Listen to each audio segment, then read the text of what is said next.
Before proceeding to a few more complicated problems, one thing about placement of negative sign in a fraction. If you have any two positive numbers a and b, negative a over b is actually equal a over negative b, which is what we write it as negative of the fraction a over b. In other words, a negative above or below, it does not matter. They all mean the same thing as long as there is only one negative. If there are two negatives, they cancel each other. Okay? So, let's try and simplify an expression of this kind, right? So, this is a straightforward example, but it's a very telling example how to proceed. Simplify the fraction 4 times negative 3 plus 6 times negative 2 over negative 3 times 2 minus 2. The way you approach is this: think of this fraction bar as a grouping symbol. That is, you pretend it does not exist. You have two problems, one above, one below. So simply write the fraction as is and proceed upstairs, proceed downstairs separately. Multiplication takes precedence over addition. 4 times negative 3 is negative 12 plus 6 times negative 2 is negative 12. That's the numerator. Mind you, I could have written parentheses here. I did not have to. But here I had to because there was a sign and a sign. So when sign follows a sign, it's safer to write parentheses. Denominator, negative 3 times 2 is negative 6 minus 2. Alright, so this is the fraction negative 12 plus followed by a minus is minus 12. Negative 6 minus 2. That is the fraction.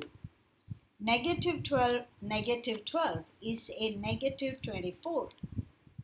Negative 6, negative 2 is a negative 8. So this is a fraction. Notice negative over negative is a positive. 24 is nothing but 8 times 3 over 8. 8 reduces the 8. Answer is 3. Alright. Let's try one more simplification. Here we go. Fraction. So we are simplifying.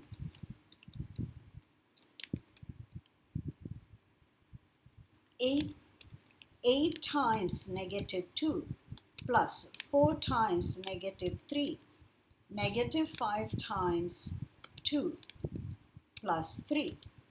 This is equals fraction. So again, that's a grouping symbol. So simplify the numerator, simplify the denominators separately. Multiplication takes precedence over addition. So multiply first. 8 times negative 2 is negative 16 plus 4 times negative 3 is negative 12 over negative 5 times 2 is negative 10 plus 3. So this is the fraction negative 16 plus followed by minus is negative 12, negative 10 plus 3. That is the fraction. Negative 16 and negative 12 is negative 28. Negative 10 plus 3 is negative 7. Negative over negative is positive. 7 goes in 28 4 times. That's that. Let's try one more example. Fraction 7 times negative 1 plus 9 times negative 3 over negative 5 times 3 minus 2. So this is a fraction. Let's simplify the numerator separately, the denominator separately. Multiplication takes precedence over addition. So multiply first.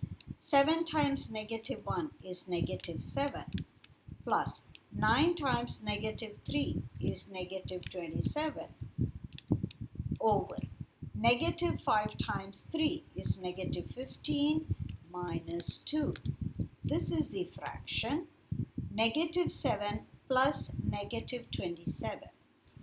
Negative 7 minus 27 minus 15 minus 2 is the fraction negative 34 over negative 17.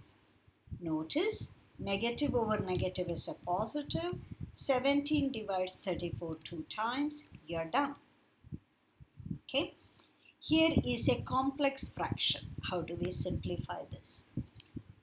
Right? It's a fraction. Numerator itself is a fraction. Power 2. Denominator is 4 plus 3 power 2. So again, you deal with numerator and denominators separately. Numerator power 2. So it's power of the parentheses. Alright. What was in the parentheses? 1 over 2. What was in the parentheses? 1 over 2. So you're multiplying 1 over 2 times 1 over 2. Okay. So continuing, notice I have not addressed the denominator yet. How do I multiply fractions? I simply go across. So that is fraction 1 over 2 times 2 is 4. 1 times 1 is 1. 2 times 2 is 4.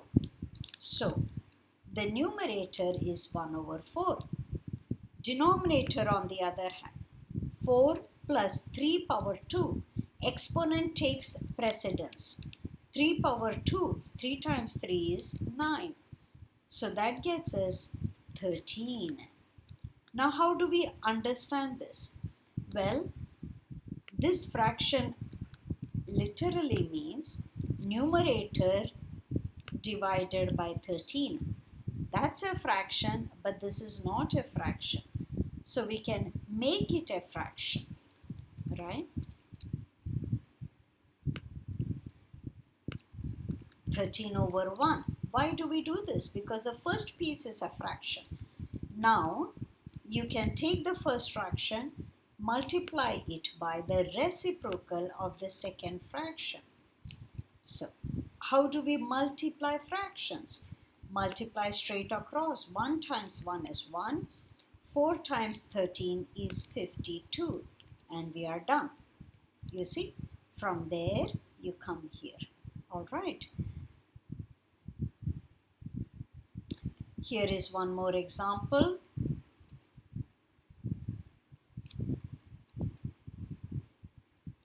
Fraction.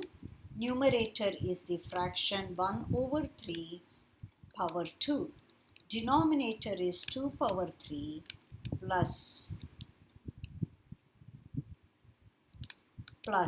2. So this is equals, well, let's see. The numerator is this fraction power 2. So that means it's the fraction times the fraction. Denominator, I'm not yet working on it. So let's see. Multiplication of fractions. So it is fraction. 1 times 1 is 1. 3 times 3 is 9. So that's that. What happens to the denominator? Exponent takes precedence. 2 to the power 3 is 2 times 2 times 2. 8 plus 2. 8 plus 2 is 10. At this point, notice numerator is being divided by denominator. That is, numerator is being divided by the fraction 10 over 1. Notice why we do this? Because the first expression here is a fraction. So we know to divide fractions. That's why I converted 10 to a fraction. Division by a fraction is multiplication by its reciprocal. Reciprocal of 10 over 1 is 1 over 10. Finally, multiplying fractions. Multiply across. 1 times 1 is 1. 9 times 10 is 90. That completes this problem. Okay. Let's continue in our next video.